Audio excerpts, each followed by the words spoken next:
겨울 저녁 구청 민원실 앞 벤치에 한 노인이 웅크리고 앉아 있었습니다. 낡은 외투는 축 늘어졌고 눈발은 점점 굵어졌습니다. 지나가는 사람들 누구도 그를 돌아보지 않았습니다. 사회복지과 인턴 지원은 퇴근길 그 광경을 보고 잠시 발걸음을 멈췄습니다. 추워 보였고 오래 앉아 있었던 흔적이 느껴졌습니다. 지원은 조심스레 다가가 말을 걸었습니다. 할아버지, 많이 추우시죠? 잠깐 안으로 들어오셔서 몸 좀 녹이시는 게 어떠세요? 노인은 천천히 고개를 들었고 아무 말 없이 그녀를 바라보다 작게 고개를 끄덕였습니다. 지원은 노인의 팔을 살짝 부축하며 민원실 안으로 모셨습니다.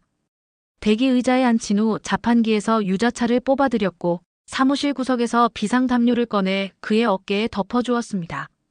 그 순간만큼은 민원실의 따뜻한 기운이 감돌았습니다. 하지만 평화는 오래가지 않았습니다.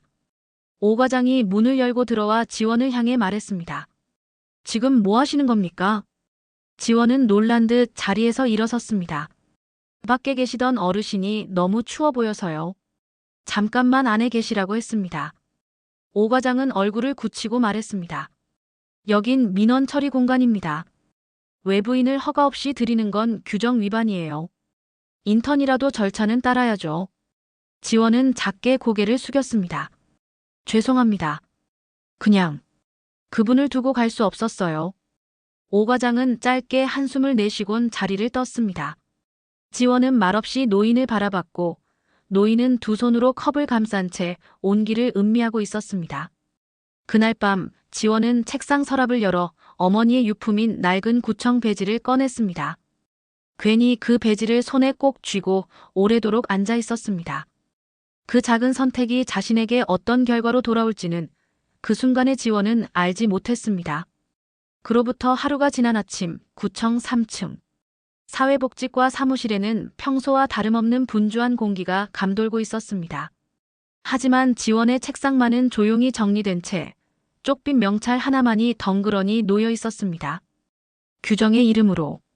그 시각 지원은 인사팀 사무실 앞 대기 의자에 조용히 앉아 있었습니다. 차가운 복도 공기가 마음속까지 스며드는 듯했지만 그녀는 두 손을 가지런히 모은 채 묵묵히 기다리고 있었습니다. 불과 하루 전까지 아무렇지 않게 출근하던 그 건물, 그 사무실이 오늘은 유난히 낯설게 느껴졌습니다. 구청 내부 메일로 징계 절차를 위한 면담 요청이라는 제목의 공문을 받은 뒤 지원은 거의 잠을 이루지 못한 채 이 자리에 앉아 있었습니다. 잠시 후 인사팀장의 목소리가 복도에 울렸습니다. 최지원 씨, 들어오세요. 지원은 깊게 숨을 들이쉬고 문을 열었습니다. 사무실 안에는 인사팀장과 사회복지과 팀장인 오 과장이 나란히 앉아 있었습니다. 회의실 특유의 건조한 공기 속에서 두 사람의 표정은 이미 결과를 알고 있다는 듯 단단하게 굳어 있었습니다. 팀장이 먼저 입을 열었습니다. 어제 상황에 대해 보고는 받았어요. 외부인을 허가 없이 직원 공간에 들인 건 명백한 규정 위반입니다. 지원은 고개를 숙인 채 조용히 대답했습니다. 네, 제가 절차를 지키지 못했습니다. 하지만 날씨가 너무 추웠고 그분은 분명 도움이 필요해 보이셨어요. 인사팀장이 말을 이었습니다. 이해는 합니다. 하지만 개인 판단으로 절차를 무시한 전례를 남기면 조직 전체의 기준이 흔들릴 수 있어요. 특히 요즘처럼 민원이 민감한 시기엔 더 그렇습니다. 지원은 입술을 꼭 다물었습니다. 자신이 틀린 행동을 했다는 생각은 들지 않았지만 그럼에도 그들의 말에는 쉽게 반박할 수 없는 힘이 실려 있었습니다. 오 과장이 조심스럽게 말을 보탰습니다. 인턴 기간 중 징계가 발생한 경우 고용 연장이나 정규직 전환은 어렵다는 건 알고 계시죠? 지원은 순간 숨이 턱 막히는 듯했지만 이내 고개를 끄덕였습니다. 알고 있습니다. 그녀가 회의실을 나서기 전 인사팀장은 마지막으로 조용히 말했습니다. 그래도 고맙습니다. 사람으로서 할 수 있는 일을 했다는 건 부정할 수 없어요. 하지만 그 말은 위로였을 뿐 결과를 바꾸지는 못했습니다. 사무실을 나선 지원은 몇 걸음 뒤에서야 작게 한숨을 내쉬었습니다. 손에는 명찰과 함께 반납해야 할 출입증이 쥐어져 있었습니다. 그리고 그녀는 다시 구청 앞 벤치를 바라보았습니다. 어제 그 노인은 지금 어디쯤에 있을까? 추위 속에서 따뜻한 차 한 잔이 되었던 그 순간은 너무 짧았지만 그 기억은 마음속 깊이 남아 있었습니다. 영상 속 사람. 같은 시각, 구청 지하 1층 보안실. 모니터 앞에 선 남자는 화면을 빠르게 넘기고 있었습니다. 다소 급하게 방문한 인물. 그는 구청장 박진우의 외아들 박민우였습니다. 해외에서 경영학을 전공하고 돌아온 지 얼마 되지 않은 그였지만 요즘은 아버지를 도와 구청 운영 일부에 참여하고 있었습니다. 그날 아침, 아버지의 방에서 우연히 듣게 된 이야기 하나가 민우의 마음을 사로잡았던 겁니다. 누군가 구청 앞에 앉아있던 노인을 안으로 데려갔다고. 그리고 그 일로 한 인턴이 정직을 당했다고. 그게 왜 그리 마음에 걸렸을까? 민우는 CCTV 영상을 하나하나 되돌려보며 그날 저녁을 확인하고 있었습니다. 시간대는 오후 6시경. 영상 속에는 눈발이 흩날리는 가운데 민원실 앞에 앉은 노인의 모습이 포착됐습니다. 낡은 외투, 축 늘어진 어깨. 그때 누군가 다가와 무릎을 굽히고 말을 건넸습니다. 그녀였습니다.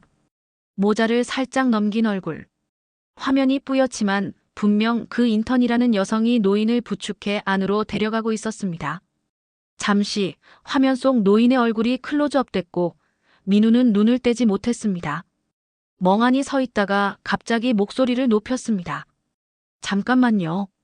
저 장면 다시 확대해 주세요. 보안 담당 직원이 멈춰놓은 영상을 확대하자 노인의 주름진 얼굴이 더 또렷하게 나타났습니다. 민우는 의자에 털썩 앉으며 눈을 감았다가 떴습니다. 이 얼굴. 내가 기억하는 그 얼굴인데. 박민우의 머릿속에 오래된 가족사진 한 장이 떠올랐습니다. 아버지 박진우와 어딘가 모르게 닮은 또 다른 남자. 어릴 적부터 들은 이야기. 아버지에게는 쌍둥이 형이 있었다는 말. 하지만 젊은 시절 두 사람은 뭔가를 계기로 멀어졌고 형은 사라졌다고 했습니다. 그리고 지금 눈 덮인 구청 앞 CCTV 속 노인과 그 형의 얼굴이 겹쳐지고 있었습니다. 박민우는 화면 속 여성을 가리켰습니다. 저 사람 이름 최지원이라고요? 그 직원 지금 어디에 있죠? 보안 직원이 조심스레 답했습니다. 사회복지과 인턴이었는데 어제 징계받고 나갔다고 들었습니다.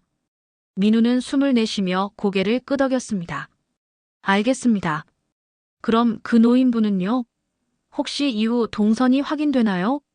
직원이 다시 화면을 넘기며 말했습니다. 영상에는 없지만 다음날 새벽에 누군가 112에 신고한 기록이 있습니다. 노인이 쓰러져 있다는 신고였고 구조돼 병원으로 이송된 걸로 나옵니다.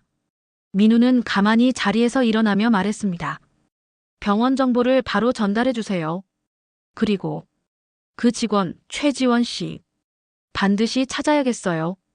화면 속에는 여전히 눈이 내리고 있었습니다. 아무 말 없이 노인의 손을 잡아 이끌던 지원의 모습이 민우의 마음에 깊이 박혔습니다. 다음 날 아침, 지원은 인사팀 사무실 앞 의자에 조용히 앉아 있었습니다. 복도 끝창으로 아침 햇살이 스며들었지만 그녀의 손끝은 차가웠습니다. 잠시 후 문이 열리고 인사팀장의 목소리가 들려왔습니다. 최지원 씨, 들어오세요. 회의실 안에는 인사팀장과 오 과장이 나란히 앉아 있었습니다. 차가운 표정은 이미 결론이 정해져 있다는 신호처럼 느껴졌습니다. 팀장이 먼저 말했습니다. 어제 외부인을 직원 전용 공간에 들인 건 규정 위반입니다. 지원은 고개를 숙였습니다. 절차를 지키지 못한 건 맞지만 밖에 그냥 두기엔 너무 추웠어요. 오 과장이 조용히 말을 이었습니다. 인턴 기간 중 징계가 발생하면 정규직 전환은 어렵다는 거 알고 있죠? 지원은 숨을 삼키며 고개를 끄덕였습니다. 네, 알고 있습니다. 인사팀장이 마지막으로 덧붙였습니다. 그래도 고맙습니다. 사람으로서 할 수 있는 일을 했다는 건 부정하지 않아요. 회의실 문을 닫고 나온 지원은 한참을 멈춰 섰습니다. 손에는 반납할 출입증과 명찰이 들려 있었습니다. 구청 앞 벤치엔 아무도 없었습니다. 하지만 눈을 감으면 어제 그 노인의 떨리는 손과 작게 끄덕이던 모습이 생생하게 떠올랐습니다. 그녀는 가볍게 숨을 내쉬며 생각했습니다. 규칙을 어긴 걸까, 사람을 지킨 걸까? 그 정답은 아직 알 수 없었습니다. 같은 시각, 구청 지하 1층 보안실.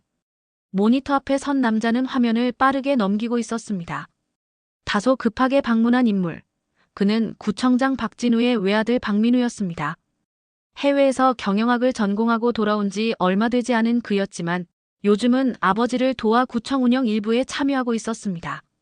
그날 아침, 아버지의 방에서 우연히 듣게 된 이야기 하나가 민우의 마음을 사로잡았던 겁니다. 누군가 구청 앞에 앉아있던 노인을 안으로 데려갔다고. 그리고 그 일로 한 인턴이 정직을 당했다고. 그게 왜 그리 마음에 걸렸을까? 민우는 CCTV 영상을 하나하나 되돌려보며 그날 저녁을 확인하고 있었습니다. 시간대는 오후 6시경. 영상 속에는 눈발이 흩날리는 가운데 민원실 앞에 앉은 노인의 모습이 포착됐습니다. 낡은 외투, 축 늘어진 어깨. 그때 누군가 다가와 무릎을 굽히고 말을 건넸습니다. 그녀였습니다. 모자를 살짝 넘긴 얼굴.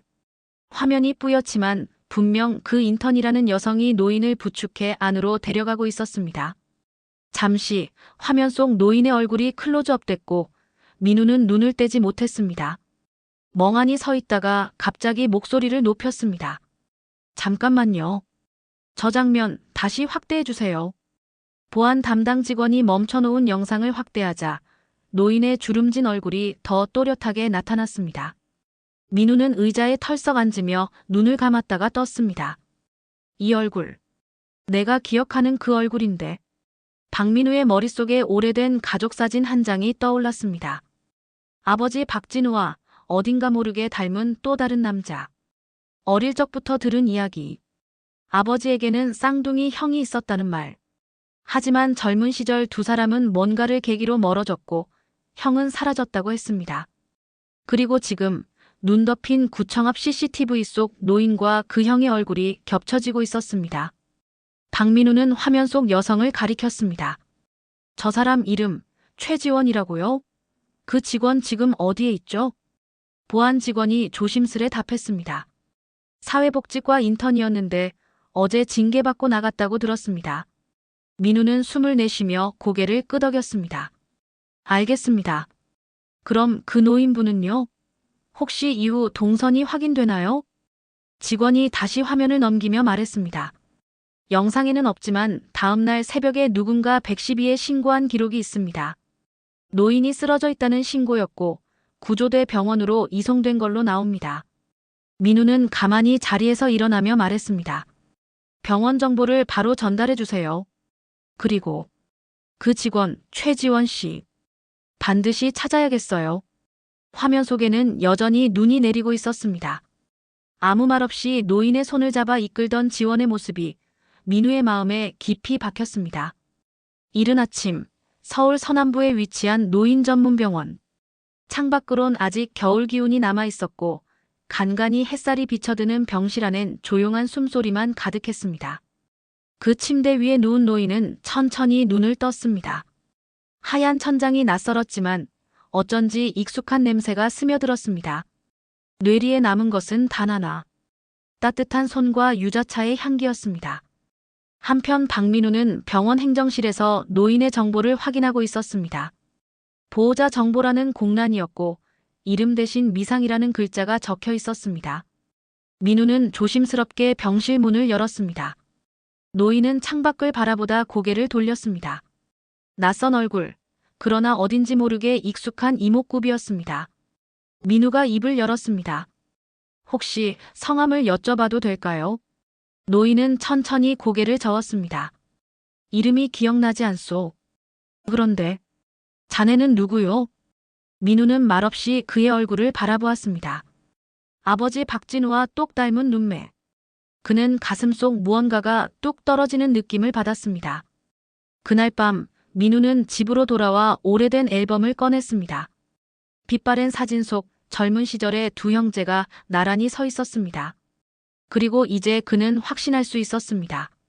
그 노인은 아버지의 형일 가능성이 높았습니다. 며칠 뒤 민우는 다시 병원을 찾아 노인의 곁에 앉았습니다. 이번에는 유자차를 들고 갔습니다. 이 차 기억나세요? 어떤 여직원이 이걸 드렸다고 했습니다. 아마 그 손길이 아직 기억에 남아 계실 겁니다. 노인은 컵을 받아들고 고개를 끄덕였습니다. 희미하게 미소를 지으며 말했습니다. 따뜻하구먼. 참 따뜻했어. 민우는 조용히 말했다. 그 직원, 제가 찾아보겠습니다. 꼭 다시 만나게 해드릴게요. 창밖으로는 봄 햇살이 스며들고 있었습니다. 기억은 아직 흐릿했지만 마음 한편에 남은 온기가 방향을 가리키고 있었습니다. 며칠 후 지원은 집 앞 공원 벤치에 앉아 조용히 노트를 펼쳤습니다. 마지막 출근 날 가방에 넣어두고 나온 인턴 수첩이었습니다. 이름 옆엔 연필로 작게 쓴 문장이 보였습니다. 작은 친절은 큰 인연이 된다. 그때 전화벨이 울렸습니다. 낯선 번호였습니다. 망설이다 전화를 받은 지원은 익숙지 않은 남자의 목소리에 고개를 갸웃했습니다. 최지원 씨 맞으시죠? 저는 박민우라고 합니다. 구청 쪽 CCTV 확인을 통해 며칠 전 어르신을 도와주신 분이란 걸 알게 됐습니다. 지원은 순간 말을 잇지 못했습니다. 조심스레 대답했습니다. 네, 맞습니다만. 혹시 무슨 일이 있으신가요? 민우는 짧게 숨을 고르고 말했습니다. 그분이 기억을 잃으셨지만 당신 손길을 기억하고 계세요. 그 일이 제겐 개인적으로도 아주 중요했습니다. 한번 만나 뵙고 인사드리고 싶습니다. 지원은 망설이다가 고개를 끄덕였습니다. 네, 저도 궁금했어요. 괜찮으시다면 구청 앞에서 뵐까요? 그날 오후 눈은 모두 녹아 있었고 구청 앞 벤치엔 봄 햇살이 내려앉고 있었습니다. 지원은 약속 시간보다 조금 일찍 도착해 주변을 둘러보았습니다. 잠시 후 검은 코트를 입은 민우가 다가왔습니다. 그는 조심스럽게 인사를 건넸고 둘은 나란히 벤치에 앉았습니다.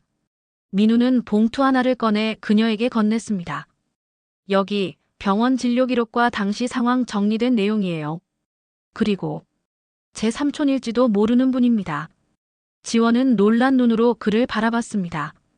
삼촌이요? 민우는 고개를 끄덕이며 말했습니다. 기억을 잃으신 분이지만 아버지와 똑같은 눈을 가졌어요. 당신이 도와주지 않았다면 다시는 못 찾았을지도 몰라요. 지원은 잠시 말을 잃고 봉투를 내려다봤습니다.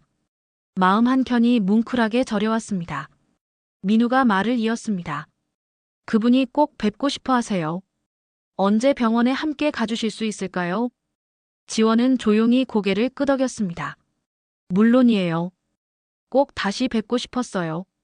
봄바람이 살랑이고 두 사람은 조용히 함께 병원으로 향했습니다. 어쩌면 그날의 작은 친절이 단순한 인연을 넘어 하나의 운명이 되어가고 있었습니다. 병원 복도는 고요했습니다. 창문 너머로 들어오는 봄 햇살이 하얀 바닥에 길게 드리워졌고 그 빛을 따라 두 사람의 그림자가 나란히 움직였습니다. 민우와 지원은 병실 문 앞에서 잠시 멈춰 섰습니다. 지원은 천천히 숨을 고르며 말했다. 괜히 떨리네요. 마치 다시 면접 보는 기분이에요. 민우는 작게 웃으며 말했다. 긴장 안 하셔도 돼요. 오히려 기다리고 계실 거예요. 그가 문을 조심스럽게 열자 창가 쪽 침대에 앉아있던 노인이 고개를 들었습니다. 창백하던 얼굴에 빛이 스며들고 두 손이 가볍게 떨렸습니다. 지원은 조심스레 다가갔습니다. 할아버지, 안녕하세요. 기억 나시겠어요? 노인은 그녀를 뚫어지게 바라보다가 조심스럽게 손을 내밀었습니다. 유자차. 그 향기, 그 손. 당신이었구먼. 그 한마디에 지원은 숨이 막히듯 울컥했습니다. 그녀는 노인의 손을 살포시 잡았습니다. 그날 이후 노인의 기억은 천천히 되살아났습니다. 이름은 박진영. 박진우 구청장의 쌍둥이 형. 젊은 시절 예술을 하겠다며 집을 나갔고 아버지와의 갈등 끝에 가족과 멀어졌다고 했습니다. 그러다 불의의 사고와 병으로 거리를 떠돌게 되었고 기억마저 잃은 채 수년을 그렇게 지냈던 겁니다. 민우는 병실 창가에 기대어 조용히 말했다. 아버지는 늘 형을 기다리고 있었어요. 연락은 없었지만 한 번도 포기하지 않으셨대요. 박진영은 조용히 창밖을 바라보다 고개를 끄덕였습니다. 그 사람, 많이 늙었겠구먼. 지원은 살며시 물었습니다. 그럼 가족분들에게 연락을 드릴까요? 진영은 조금 망설이다가 이내 작게 고개를 끄덕였습니다. 그래야겠지. 이제는 그래야 할 때인 것 같소. 병실 밖으로 나오며 민우가 지원에게 물었습니다. 이제 앞으로 어떻게 하실 생각이세요? 지원은 창밖 하늘을 올려다보며 조용히 말했습니다. 아마 다시 이 길로 돌아올 것 같아요. 누군가를 돕는 일, 아직 포기하고 싶지 않아서요. 민우는 그녀의 말을 듣고 잠시 말없이 걷다 작게 웃었습니다. 정말 잘하셨어요. 처음부터요. 그날 오후 병실 창가에는 노란 유자차 향이 가득했습니다. 기억은 아직 완전하지 않았지만 마음의 문은 다시 열리고 있었습니다. 서울 도심에서 조금 떨어진 한옥마을. 박진우 구청장은 오래된 문 앞에서 멈춰 섰습니다. 몇십 년 전 아버지가 남긴 고택이었고 형 박진영과 함께 어린 시절을 보낸 곳이기도 했습니다. 그의 손에는 한 장의 편지가 들려 있었습니다. 병원에서 민우가 전달한 형의 자필 편지. 반듯한 글씨, 그러나 미세하게 떨리는 획마다 담긴 세월의 무게가 느껴졌습니다. 진우야, 나를 기억하겠니? 많이 늦었지. 그래도 너를 보고 싶구나. 진우는 편지를 가만히 접으며 긴 숨을 내쉬었습니다. 그가 병원에 들어섰을 때 지원과 민우는 병실 문 앞에서 조용히 기다리고 있었습니다. 진영은 창밖을 바라보다 인기척에 고개를 돌렸습니다. 그 눈빛이 흔들렸습니다. 둘 사이에 흐르는 공기는 오랜 공백만큼이나 낯설고도 묵직했습니다. 진우는 한 걸음 한 걸음 다가갔습니다. 가까이 가서야 그는 멈춰 섰습니다. 형의 얼굴을 뚫어지게 바라보며 입을 열었습니다. 많이 늙으셨네요, 형. 진영은 작은 미소를 지었습니다. 그 미소에 묻어나는 미안함과 반가움, 그리고 말하지 못한 수많은 사연이 담겨 있었습니다. 진우야, 그동안 미안했구나. 지원은 조용히 문을 닫고 자리를 비켰습니다. 병실 안에는 오랜 시간 멈춰 있었던 두 형제의 시간이 조심스럽게 다시 흐르기 시작했습니다. 그날 밤, 지원은 구청 앞을 다시 찾았습니다. 벤치에 앉아 하늘을 올려다보며 조용히 중얼거렸습니다. 봄이 오는 소리가 들리는 것 같아요. 뒤이어 도착한 민우가 옆에 앉았습니다. 그녀의 옆모습을 잠시 바라보던 그는 말했다. 덕분에 모든 게 움직였어요. 고맙습니다. 지원은 작게 웃었습니다. 제겐 아무것도 아닌 선택이었어요. 하지만 누군가에게는 큰 의미였을 수도 있겠네요. 민우는 잠시 말을 잇지 못하다가 조심스레 물었습니다. 앞으로 함께 이 길을 걸어볼 생각 있으세요? 지원은 그를 바라보았습니다. 그의 눈동자에 맑은 확신이 담겨 있었습니다. 그리고 그녀는 조용히 고개를 끄덕였습니다. 벤치 아래로 봄비처럼 가벼운 빗방울이 떨어졌습니다. 어쩌면 새로운 계절이 시작되고 있었는지도 모릅니다. 몇 주 후 구청 앞 작은 공터에서는 작지만 따뜻한 기념식이 열리고 있었습니다. 길 위의 이름들이라는 이름으로 진행된 이번 행사는 지역 내 무연고, 노인을 위한 쉼터 개소를 기념하는 자리였습니다. 이 아이디어는 박민우가 제안했고 박진우 구청장이 흔쾌히 승인해 추진된 사업이었습니다. 지원은 사회복지과의 초청으로 자원봉사자로 참석하고 있었습니다. 그녀의 손엔 예쁜 패브릭 꽃다발이 들려 있었고 옅은 분홍색 코트를 입은 그녀의 모습은 봄 햇살 아래 한 폭의 수채화 같았습니다. 박진영은 구청 벤치에 조용히 앉아 있었습니다. 따스한 담요를 무릎에 덮은 채 유자차 한 잔을 천천히 음미하고 있었습니다. 이제는 이름도 되찾았고 쉼터의 첫 번째 입주자로 살아가고 있었습니다. 그는 미소 지으며 지원을 바라봤습니다. 아직도 손길이 따뜻하구먼. 그때가 엊그제 같은데 말이오. 지원은 부드럽게 웃으며 말했다. 저도 아직 선명히 기억해요. 눈 내리던 그날 구청 앞에서 처음 뵈었던 순간이요. 그녀의 뒤에서 민우가 다가왔습니다. 그는 조심스레 지원의 어깨에 자켓을 덮어주며 말했습니다. 오늘은 따뜻한 봄이지만 바람은 여전히 차갑네요. 감기 들면 안 되니까요. 행사가 끝나고 세 사람은 구청 앞 벤치에 나란히 앉았습니다. 박진영은 조용히 하늘을 바라보며 중얼거렸습니다. 내가 이렇게 다시 앉을 수 있으리라곤 생각도 못했소. 참 감사하오. 민우는 말했습니다. 삼촌이 돌아오셔서 우리 가족도 다시 하나가 됐어요. 그리고 제 삶도 조금씩 바뀌고 있어요. 덕분에요. 지원은 민우를 바라보았습니다. 그의 눈에는 이제 불안함 대신 따뜻한 결심이 담겨 있었습니다. 박진영은 마지막으로 입을 열었습니다. 인연이란 게 참 묘하오. 누구는 지나치고 누구는 머무르고. 자네 둘은 오래 함께하길 바라오. 세 사람은 벤치에 나란히 앉아 오래도록 봄 하늘을 올려다보았습니다.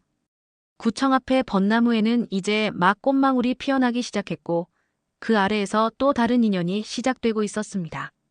그리고 그 봄날 작은 친절이 만들어낸 기적은 조용히 그러나 깊게 누군가의 삶 속에 스며들고 있었습니다.